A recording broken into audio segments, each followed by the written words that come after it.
The wind in northern Wyoming had a way of speaking to a man. It scraped across the basin like a dull blade, carrying dust, memories, and the kind of silence that settled deep into a person's bones. Miles Rourke had lived with that silence for 6 long years.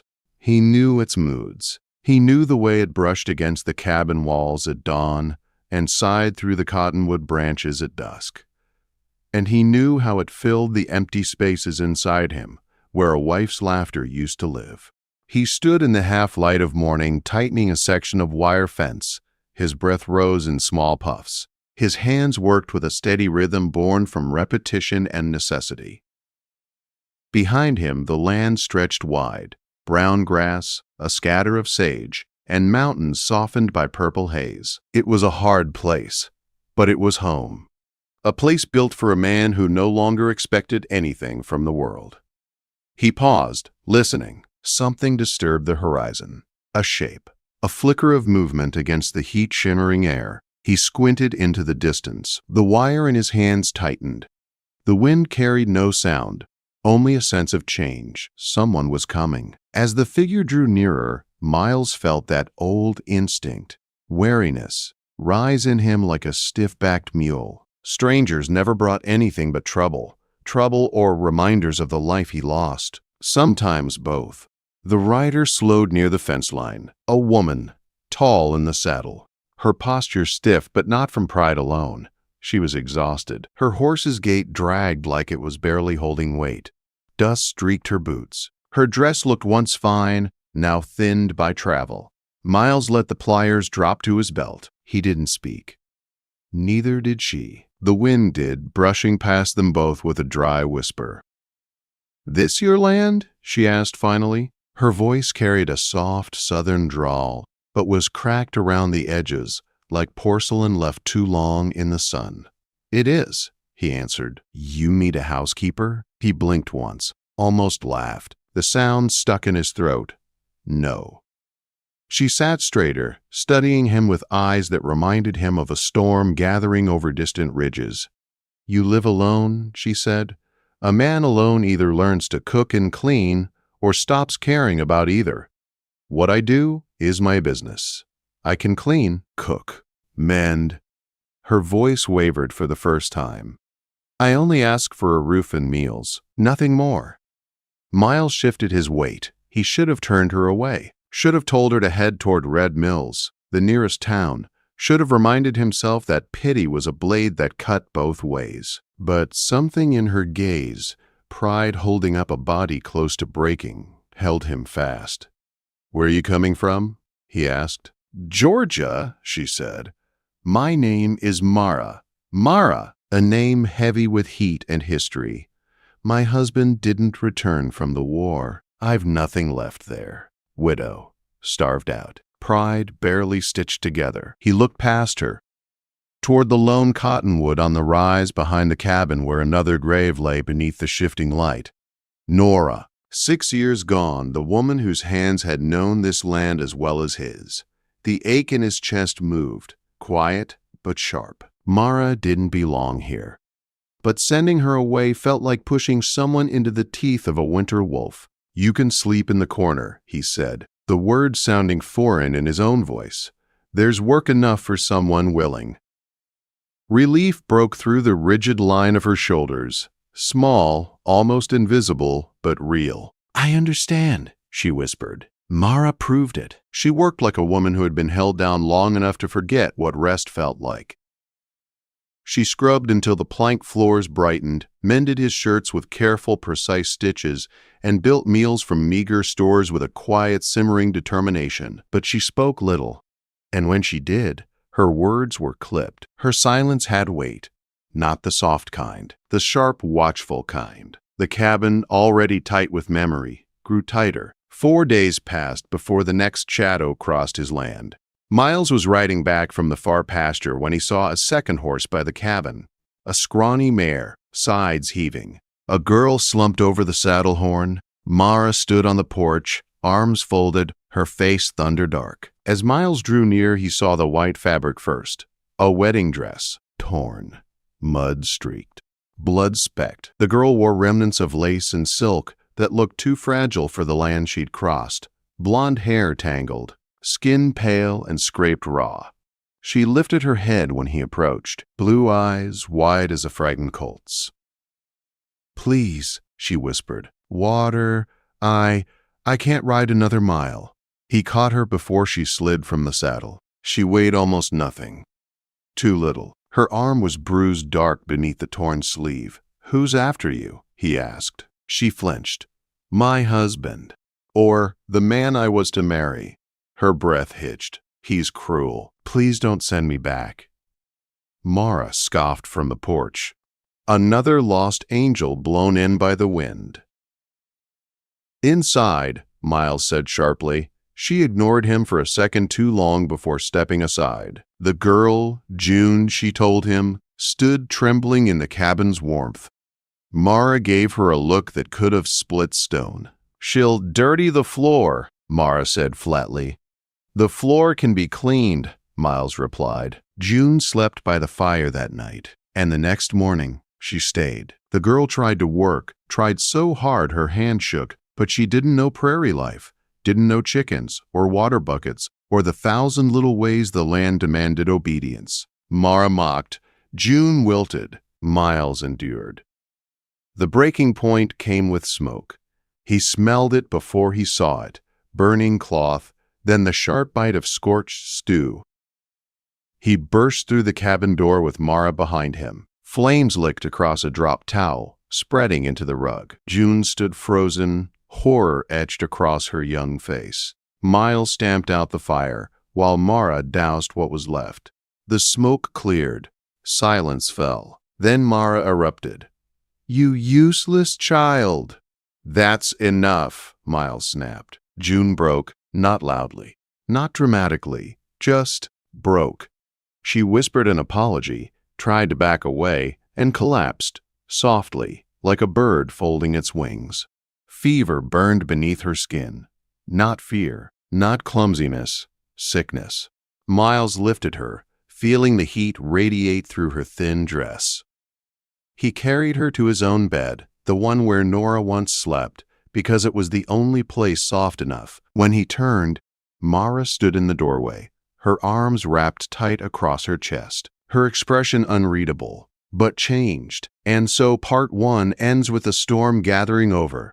3 strangers tied now by need, resentment, duty, and something none of them dare name yet. June's fever settled over the cabin like a second storm. For 2 days and nights, Miles Rourke moved between the hearth, the water bucket, and the bedside with the quiet steadiness of a man who had learned long ago how to endure pain without complaint. He cooled June's brow with clean cloths, coaxed broth past her trembling lips, and sat beside her through the long hours when her breath came thin and fast. Her fever dreams were the worst. She whispered about shuttered rooms, a man with fists like iron, a house where even the windows were barred.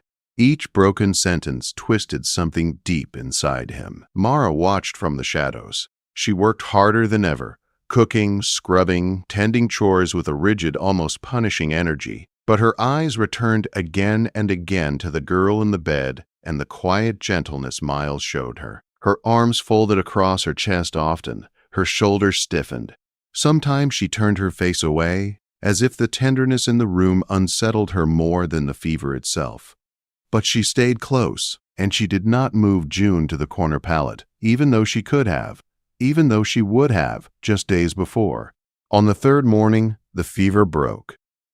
June's breath softened. Her eyes fluttered open, and she looked around the cabin with the dazed, fragile wonder of someone who had wandered far into darkness and finally found her way out. "You're safe," Miles said quietly. She nodded weakly, tears filling her eyes. He rose, stepping back to give her space. Mara handed her a tin cup of water, her movements stiff, but her gaze less cutting than before. "You scared us," Mara muttered. June blinked up at her, surprised, touched, unsure, and whispered, "I'm sorry." Mara looked away. "Just drink." The uneasy household began to shift, not quickly, not comfortably, but undeniably. June, still weak, insisted on helping with chores as soon as she could stand. She moved gently, her steps measured, her hands trembling at times, but her determination never wavered. Miles admired her grit in silence. Mara did not admire it. She critiqued it. Yet even Mara's sharp comments lacked their earlier bite. They felt more like habit now, defenses held up out of instinct rather than true anger. And June, no longer the trembling stranger, stood her ground with a quiet, stubborn grace. One morning, Mara called out from the table, "Careful with that kettle." June answered softly, "I've got it, Mara." The use of her name stopped Mara mid-sentence. She said nothing more. But the peace was thin, fragile as frost. It cracked one hot afternoon in the barn. Miles had climbed to the loft to fix a loose plank. Below, June sorted harnesses in the dim heat. She wore a simple cotton shift, her only cool garment, and the light from a narrow window painted her in soft gold. She worked with a concentration that made her seem older than her 18 years. When Miles finished hammering, he swung his legs over the edge to drop down. June stepped beneath him, lifting her hands slightly. "I can steady you," she said. He almost told her no. The girl weighed little more than a sack of grain. But he found himself trusting the offer, not for strength, but for sincerity. He dropped gently. His boots hit the hay. The shift in weight made him stumble. Instinctively, he reached out. His hand brushed the warm skin of her thigh. A small gasp escaped her. He froze. Her breath hitched. Her blue eyes lifted to his, wide and startled, as if she'd walked unknowingly into a moment she wasn't prepared for. His pulse thudded in his ears, a sound he hadn't felt in years. He stepped back fast, breath uneven. The barn felt too small, too hot, too alive with something he didn't want to examine closely. Neither saw Mara standing in the doorway. She watched one heartbeat too long. Her face tightened, hurt, anger, betrayal, all twisting together in a single sharp breath. She turned silently and walked away. That night, the cabin's quiet was sharper than any argument. June barely touched her food. Mara ate with slow, precise movements, each clatter of her fork a reprimand. Miles forced down each bite, his thoughts a tangle he couldn't wrestle into order. After supper, June retreated to her cot by the hearth. Miles stepped outside to breathe in the cooler night air. Inside, Mara waited for him. When he returned, she stood near the table, the lantern throwing a long shadow behind her. "Are you a fool?" she asked quietly. He stiffened. "What are you talking about? Don't play dumb. I saw you in the barn, her looking at you like salvation, you looking at her like something waking up inside you. Mara, have you forgotten what loneliness can make a man do?" Her voice trembled, not with fear, but something rawer. "I know the look of someone reaching for comfort they barely understand." He turned away, jaw tight. Nothing happened. "Nothing?" She laughed once.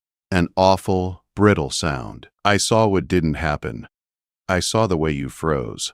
I saw what you fought back." His hands curled into fists, not in anger at her, but at himself. "You don't know anything about it," he said, voice rough. "You don't know what 6 years alone can do to a man." Her breath hitched, and for the first time she seemed unsteady. "No," she whispered, "but I know what being used up and discarded does. I know what being starved of tenderness feels like. I know anger. I know hurt." She took one step forward. He blinked, and she kissed him. It wasn't soft or sweet. It wasn't cruel, but it was born of years of swallowed pride and deeper loneliness. Miles didn't respond, not fully, but he didn't push her away at once either. When he finally stepped back, Mara's eyes flickered with something defeated. She walked to her curtained alcove without a word. Neither spoke of it the next day, but a fragile, invisible wall stood between them now, clear enough to see through, firm enough to hurt. A week later, Miles rode into the nearest town, Redwind, to buy supplies. The general store's porch boards creaked under his steps. Sheriff Carter Brody, a large man with sorrowful eyes, stepped out to meet him. "Miles," the sheriff said gently, "folks are talking about your ranch, About the two women living out there? Miles stiffened. They needed help. I don't doubt that, but Reverend Alden's been stirring the pot. He's calling your place a house of sin. Miles felt the words hit like a hammer. Be careful, Brody warned. People fear what they don't understand. The ride home felt longer than it should have. The sheriff's warning settled into his bones, cold and heavy. When he returned, he saw something unexpected. Mara and June sitting together at the table, shelling peas in comfortable silence. It was the first moment that looked even remotely like peace. June spoke quietly about the man she'd fled. Mara spoke of a life ruined by debts and broken promises. They weren't comparing wounds. They were sharing space inside them. For the first time, Miles realized his home was no longer just a place for survival. It was becoming a place where broken things were trying, quietly, to heal. And that was exactly when the sky opened. Late that night, a violent storm slammed into the basin. Wind howling. Thunder cracking like rifle fire. June trembled on her cot, her fear of storms shaking her whole body. Miles, she whispered, stepping toward him. Please, I can't be alone. He hesitated. God help him, he hesitated. But another explosion of lightning made her cry out, small and helpless. He took her hand, gently, and led her to his bed. Not out of desire, not out of confusion, out of pure human mercy. He lay beside her over the blankets, rigid, respectful, a wall of warmth to shield her from the storm. When she trembled again, he pulled her closer, letting her hide her face against his chest. It was innocent. It was intimate. It meant everything. The door creaked. Mara stood there, watching. She didn't rage, didn't cry, didn't flee. She simply took a stool, set it by the fire, and sat facing the flames, silent, steady, refusing to leave either of them alone in the storm. And for the first time, the three of them breathed the same air in the same fragile peace. The morning after, the storm was gone, but something much more dangerous had taken its place. The truth. And it was beginning to change all of them. The day after the storm dawned too quiet. The prairie felt hollow, like sound itself was holding its breath. Inside the cabin, that same silence pressed on all three of them. Miles rose early, careful not to wake June. She lay curled on her cot now, facing the wall, her shoulders drawn in tight. He didn't look at Mara either. She stood at the hearth already working, her movements precise, her jaw set. He stepped outside before the weight of the room crushed him. The sky was washed clean from the storm, a pale blue stretching toward mountains that shimmered with morning light. He walked the fence lines, checked the stock, did twice the work he needed to. Anything to outrun the memory of June trembling against him and Mara watching from the firelight. Not from them, not from himself. When he returned near midday, the cabin was quiet again, but changed. June moved like a ghost, keeping her distance, her eyes never rising beyond the floorboards. The steady humming she had taken up in recent weeks, small, tuneless but hopeful, had vanished. Mara's silence had sharpened. It no longer felt defensive. It felt protective, as if she were holding herself together with both hands. The three of them lived that way for nearly a week, passing each other, avoiding each other, circling the truth in painful, widening loops. Until Miles broke first. Late one evening, after a supper eaten in brittle silence, he retreated to the barn. The smell of hay and leather felt steadier, safer than the charged air inside the cabin. He found Mara sitting on a bale of hay, a half-empty bottle of whiskey beside her. The lantern's glow softened her expression, but did nothing to hide the exhaustion etched into her features. She didn't look at him, just held out the bottle. "Might as well," she said quietly. "There's not much else to do in a place like this but work and think." He sat across from her, taking a careful sip. The whiskey burned a clean path down his throat. For a long while, neither spoke. Then Mara drew a shaking breath. "I'm ashamed," she whispered. Miles didn't move. "I was ashamed that night of the storm," she continued, staring at the dirt floor. "I wanted to shout, to blame her, to blame you. Instead, I sat there like someone guarding a life that wasn't mine anymore." She wiped her eyes quickly, as if the act itself was embarrassing. "I'm ashamed I kissed you," she said quietly. "I did it out of anger and fear. And something else I didn't want to name." Miles's heart tightened. He didn't speak. He knew she didn't need interruption. "But the worst shame," she added, voice cracking, "is jealousy. I told myself I was above such things. But I look at her, at that softness, and I feel bitterness I can't swallow. I hate it. I hate myself for it." The lantern flickered. Miles leaned forward, elbows on his knees. "When Nora died," he said softly, "something in me died too. I stopped living. I stopped needing. I became a quiet man who did only what the land demanded. I thought that part of me was gone forever." He swallowed hard. "But when the two of you came, something woke up." Mara's eyes rose slowly to his. "I don't know what love is anymore," he admitted. "I only know that before you and June, I didn't feel anything. Not anger, not hope, not even the hurt I deserved." Silence stretched between them. A different silence now. A softer one. Then, in a moment that felt too natural to question, he reached for her hand. She didn't pull away. Something passed between them, an understanding not spoken aloud. A spark, exhausted but real, and in that fragile spark, the distance between them collapsed. The connection that followed was not born from desire alone.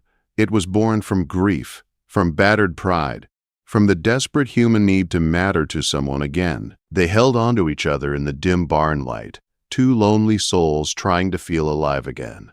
No words, no promises, just breath and closeness. Just two people remembering how it felt to be touched without cruelty. When they returned to the cabin separately, the moon hung low and heavy. Mara walked ahead, her steps steady but her face unreadable. Miles followed minutes later, his chest tight with a jumble of emotions he couldn't untangle. June stood by the woodpile, framed by lantern light. She must have been waiting, for him, for answers, or maybe for courage she didn't know how to use. Her eyes moved from Mara's retreating figure to Miles's approach. She saw enough. The wild grass clinging to Mara's dress, the tear in Miles's shirt, the silence between them. Hope drained out of her face like water spilling from a cracked cup. June didn't cry, didn't scream, didn't accuse. She simply broke without sound. She went inside, her small bundle of belongings clutched tight, and for the first time since arriving at the ranch, Miles felt like he'd done something unforgivable. Just past midnight, he awoke to a faint noise, the soft scrape of June's boots on the floorboards. He rose and found her at the door, dressed, her bundle in hand. She was leaving. Before he could speak, another form emerged from the shadows. Mara, her hair loose, a blanket around her shoulders. "Don't go," Mara said, her voice low but urgent. June kept her back turned. "Let me pass." "No." June spun around, her eyes red but fierce. "Why?" "So you can take what's left of him? You've already won." Mara recoiled, hurt flashing across her face. "This isn't about winning," she whispered. June's breath shook. "I can't stay. I can't watch this." Mara stepped closer, her voice raw. "Listen to me. I know what it is to lose everything, to be cast out, to have no place to go. I will not let you walk into that dark alone." June shook her head. "I don't belong here anymore." "You do," Mara said firmly, "more than you know." June finally looked fully at her, confusion softening her fear. "He needs you," Mara said quietly, "and so do I." The truth landed between them like a spark in dry grass. Not rivalry, recognition, not hatred. Understanding. June's grip loosened on her bundle. Mara gently took it from her hand, setting it aside. The two women stood there, breathing the same unsteady air, and something fragile but real began to mend. Miles watched from the shadows, unseen. He saw Mara pull June into a careful embrace. Not romantic, not possessive, just a shared shelter in a world that had given them too much hurt. He stepped back into the darkness, humbled. 3 broken people had begun to choose each other, not out of passion, not out of desperation, but out of a quiet, growing truth.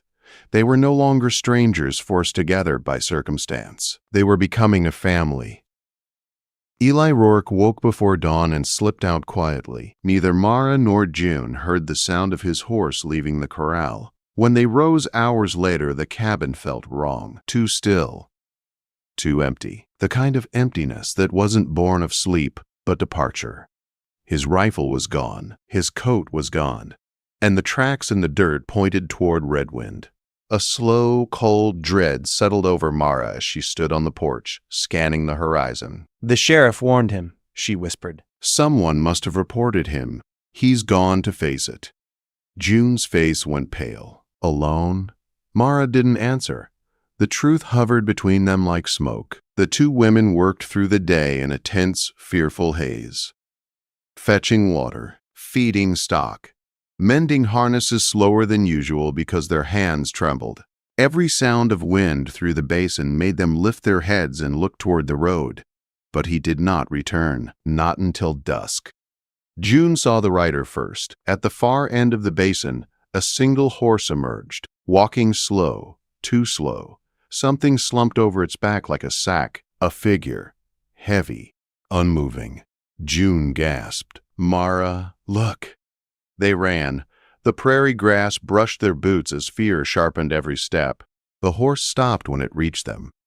Eli slid sideways and fell, and they barely caught him before he hit the dirt. His body was a map of bruises, his face swollen beyond recognition, his shirt torn and stained dark. One arm hung limp and wrong. "Dear God," June whispered, kneeling beside him. "What have they done?" Mara's voice shook, but her hands were steady as iron.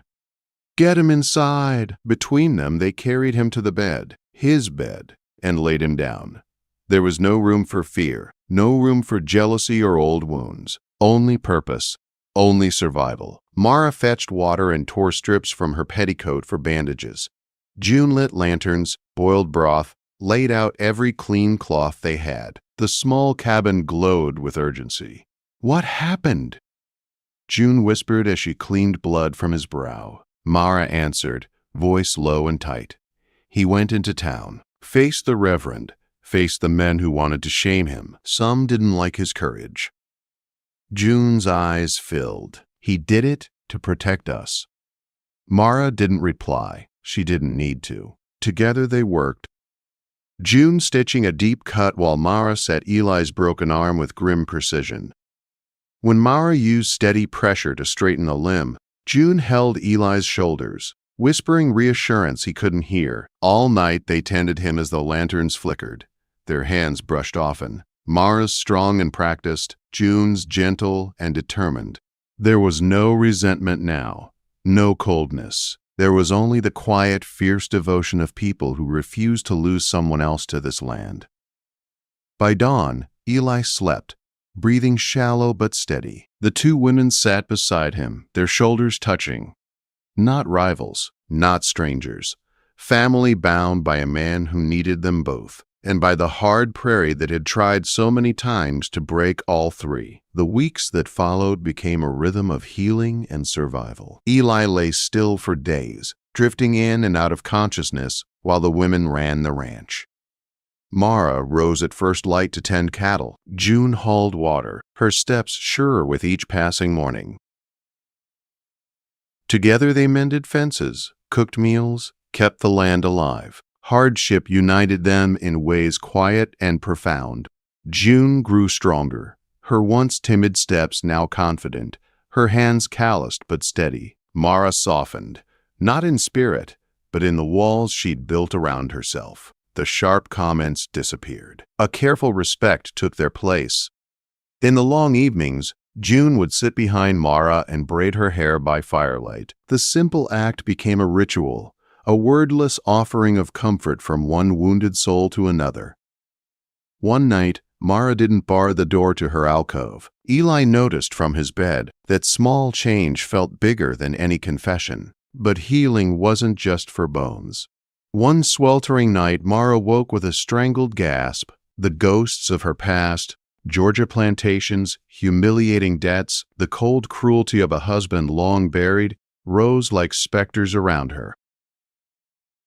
She stepped onto the porch to breathe. There, she found June sitting on the steps, crying silently into her hands. Mara hesitated, then sat beside her. "I'm sorry," June whispered. "I didn't want to wake you." You didn't, Mara said. Dreams did. They sat in silence until June's trembling eased. Sometimes, June said, voice breaking, I think my heart is just a hollow thing, like that man carved pieces out of me. And Eli, he gave one back. And now I don't know what's inside me anymore. Mara felt something inside her shift. She understood. Without thinking, she wrapped an arm around June's shoulders. June leaned into her, exhausted, heartbroken, grateful. She wept softly, letting out the fear and shame she'd held inside since the day she rode onto this land. Mara didn't shush her, didn't judge her. She simply held her, two broken women sharing a night too heavy for one alone. When June lifted her head, tear-stained and fragile, their eyes met. A moment passed, uncertain, tender, full of aching understanding. And June pressed the gentlest kiss to Mara's cheek. A wordless thank you, a quiet apology, a reaching for solace where she finally felt safe. Mara did not pull away. She let the moment exist, brief, trembling, human, and then rested her forehead lightly against June's. Eli saw this too, from the doorway, unseen. The man he once was might have felt threatened, but the man standing there now, he felt reverence. Two souls comforting each other wasn't something to fear. It was something to honor. Days passed. Eli regained strength. The ranch fell into a rhythm that felt almost peaceful. But the world wasn't done with them. One scorching afternoon, Sheriff Brody arrived at a gallop. Dust clung to his boots. His face was grim. Miles, he said, you need to hear this. June and Mara stood behind him on the porch. There's a circuit judge on his way, Brody continued. Reverend Alden's been writing letters, stirring folks up. They've set a hearing. Charges of immorality, lewd conduct, keeping a house of ill repute. June, gasped. Mara's eyes flashed. Miles felt the ground harden under him. Brody placed a hand on his shoulder. I'm warning you as a friend. This town means to make an example of you. When the sheriff rode away, the three stood there in the hot, still air. The wind didn't blow. The prairie didn't whisper. Trouble was coming. And for the first time, they would face it together. The judge arrived 3 days later. Dust rose behind his wagon like smoke from a slow-burning fire. Men gathered outside the Red Wind Church, their faces tight with judgment, eager for a spectacle. Word had spread fast. 3 people living together on a remote ranch. 2 women rumored to share not just work but affection. A widower still young enough to stir whispers. Miles Rourke stood at the edge of the crowd. Mara on his right, June on his left. Neither woman had slept well the night before. Neither would let him stand alone. Sheriff Brody approached, hat in hand. I'll do what I can, he murmured, but the Reverend's been fanning flames for weeks. June squeezed Miles's hand. Mara set her jaw. Inside, the church smelled of pine oil and dust. The judge, a thin man with spectacles, sat behind a small table. Reverend Alden stood beside him, righteous fury burning in every rigid line of his posture. Alden began before the judge even asked for testimony. These people, he thundered, have created a den of wickedness, a place that corrupts women and dishonors marriage. It is our duty to restore decency. Murmurs rippled through the room. Miles's pulse thudded once, slow, steady, defiant. The judge looked down at his papers. Mr. Rourke, do you have anything to say in your defense? Miles stepped forward. Mara and June stood with him. I have lived alone for 6 years, he said. Long enough to know loneliness can bury a man. The room quieted. Even Alden held his breath. These women came to my land broken, hungry, running from cruelty and loss. I offered shelter. They offered work and company. Nothing more, nothing less. He looked at Mara first, strong, upright, proud despite the room's eyes on her.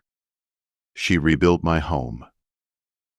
Then June, gentle but courage gathering beneath her fear, she rebuilt my heart. A single breath trembled through the room.